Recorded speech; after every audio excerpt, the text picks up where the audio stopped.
St Andrews is the home of golf, but the town is about far more than just the old course. There are little temples to the game all over St Andrews, and this is one of them, the R&A's World Museum of Golf, where I'm going to explore the history of the game and also meet up with a golf tragic who's come all the way from South Africa for 3 days of caddying.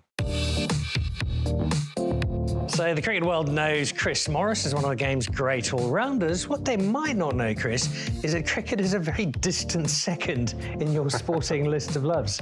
Absolutely. Yeah, this has been one of my games that I watched my whole life. Never could really afford to play it as a young man, but obviously the more I got to travel the world and see the golf courses, the more I could play. And yeah, look, it's bitten me properly.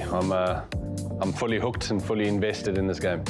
I've messaged you a few times in the latter end of your playing days asking you about a particular tour, how's it going? And the response has always been, yeah, this is the course we found, this is where we played, short games going nicely. It's an obsession. Absolutely. I mean, my latest obsession is collecting golf shoes. I mean, I was always thought if it can't be one, look like one, and that's my goal at the moment. But no, I'm smitten by the game. I love the way it challenges you every single time. It's very similar to cricket. No, you can play the same venue 5 days in a row, but every single day the conditions will change. And golf's exactly the same. And look, it challenges you mentally and physically, but yeah, it keeps me humble.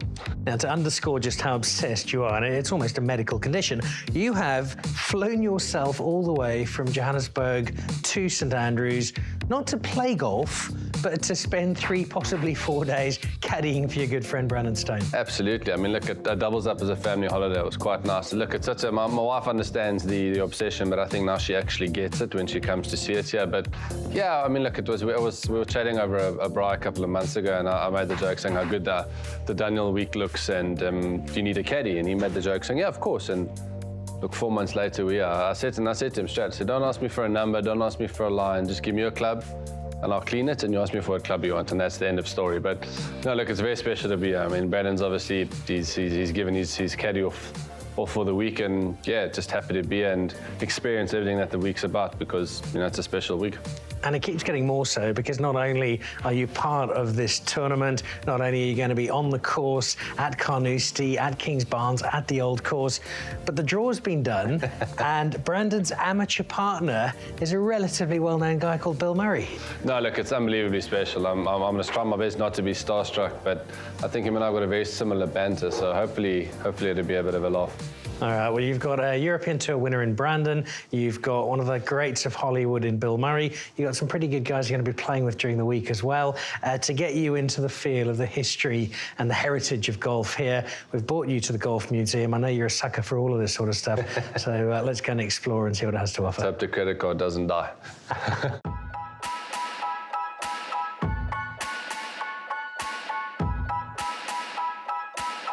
So this museum is awash with history from all over the world. My favourite exhibit, though, Chris, is from one of your fellow alumni of the Dan Nicholl Show, Ron Rutland. And this sounds like the kind of thing you could actually be talked into doing, because Adam and Ron together spent 3 months, about 20,000 shots, playing the longest hole across Mongolia. Yeah, look, no, that's impressive. I actually asked you how many shots he hit early on, and yeah, around how many? 20,000 shots, apart 20,000. I don't know if I could do that, but look, it's a seriously impressive feat that these guys did, and you know, so it's obviously for a good cause, but yeah, that's a lot of patience and a lot of endurance to get that done. So yeah. And a golf club that clearly saw all 20,000 of those shots. I see they're struggling a little bit with cleaning their club, but I think after about the 500th shot, you were done with cleaning it, I suppose. There's a bit of South African history to this museum, unsurprisingly, given South Africa's record with golf. There's an old Caddies Golf Club from the 1930s and a book of golf rules from the 1900s. How much does that aspect of the game appeal to you, that sense of history? For me, it's such a special history, the golf, the way it's developed, how it's developed, and the way landscapes have been moved for this game to grow like it has. And, you know, the following it's got now is just incredible. So for me, you know, if something gets this big and it's continuing to get that big, whether it be in either format, you know, for me, that's a special thing to be following, and it fascinates me. You were one of the very first South African $1 million men in the IPL. I think you still have the record as the highest bid for a player outside of India in the IPL. There is a definite parallel in terms of IPL and where golf is at the moment. What do you make of live golf in the context of the game? End of the day, any press is good press, but you know, it's promoting the game. People are watching it more, and that's what you want in your sport. You want people to be watching and making it popular. Well, the way it's gone about it, I'm not clued up on it, but you know, end of the day, you want eyes on the game, and that's what it's done. An appropriate way to finish our trip around the museum. Two great sporting Morrises, Chris and old Tom. Is there any relation?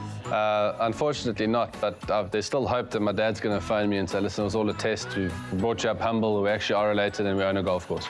You're off for this week now. You're going to be caddying. How excited are you on a scale of 1 to I've just signed in the IPL? Scale broke last night when I found out who we're playing with and where we're playing and stuff. So no, look, absolutely buzzing. It's probably going to be the earliest I've been to bed for a long time. I'm going to go for a massage, eat my carbs, hydrate tonight, so I'm ready to go tomorrow. Probably more prep than I did ever for a cricket game. So clean the clubs, check the lines, and yeah, ready to go tomorrow. Can't wait. All right, so that is Chris Morris. Forget the cricket career. He's caddying for Brandon Stone, whose amateur partner is Bill Murray, and playing the old course Kings Barnes and Carnoustie. No matter how much he's done in the world of cricket, this week at the Dunhill Links Championships is the greatest week of Chris Morris's life, and he's not even playing.